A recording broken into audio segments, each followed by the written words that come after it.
Today's video is brought to you by you. What I mean by that is, in the research for this video, I asked a question after every Ironman or half Ironman distance race I could find and let you guys compile a list of the top items that you wish that you had been carrying with you while you were on that race. And some of you guys might have actually answered the question and will recognize yourselves in this video. The question of the day today is, what are the 15 things that half Ironman or Ironman finishers wish they had had in their kit, in their bag, in their special needs bags that wasn't there, and will they bring that to the next race? Well, stay right here because I'm going to bring you some really great information that today was supplied by you.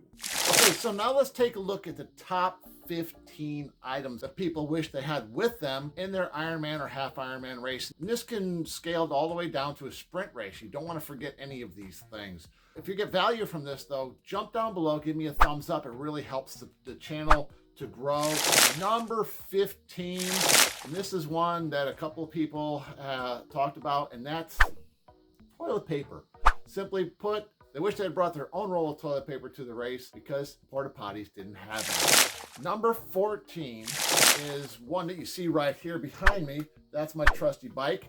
And what I'm saying there is people talked about having the wrong bike setup. A lot of people, they look at a race that might have a little bit of hills in it and think, hey, a road bike is going to be faster. But then when they go up the hill, they pass a couple of people.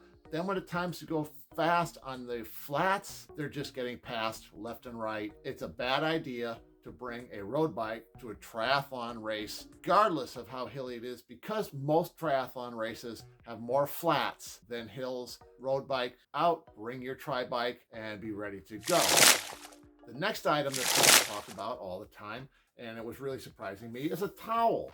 Putting a towel in their T1 bag. Really, really important. If you're in a half Ironman race or lower, you can take this and just drape it over your helmet and sunglasses, keep them from getting fogged up. If you're in an Ironman race, you can take your towel and put it in the bag right at the top. So when you get your bag, you open it up, first thing you have is a towel to dry off from the swim and get ready to go on the bike. The next item is a race belt. Guys, I don't understand why anybody would not bring a race belt with them to the race. Now I hear people all the time talk about, hey, in my marathon or half marathon, I just pin the number to my shirt and go. Well, that doesn't really work in one of these types of races because you're trying to pin it on when you're tired, when you're wet. Use the race belt. Number 11, and this was really surprising to me, is how many people wanted to have on a better race kit. So what they were doing is they're trying to change in between in the changing tents, which aren't always there, are there, aren't there, we don't know. The idea is to get a better quality kit that you can wear all the way from the hotel back to the hotel.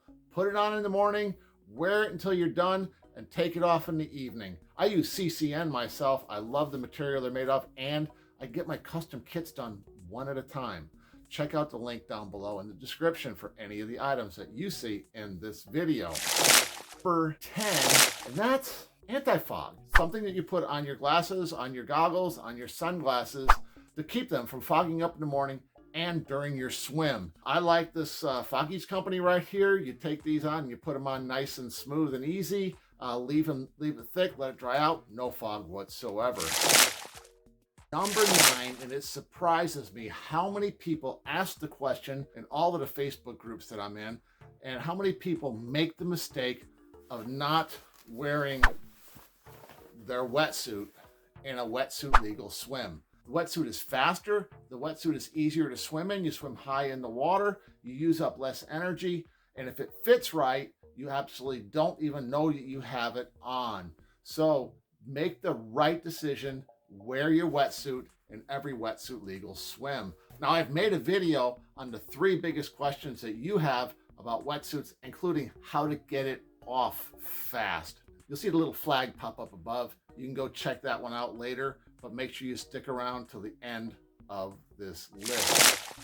So that brings us to number 8. What I see a lot is having to make a long walk to the swim start and not having anything for your feet. Jump down to the thrift store, dollar store, pick you up a pair of $3 flip-flops so that you can protect the bottom of your feet on that long walk down to the swim start.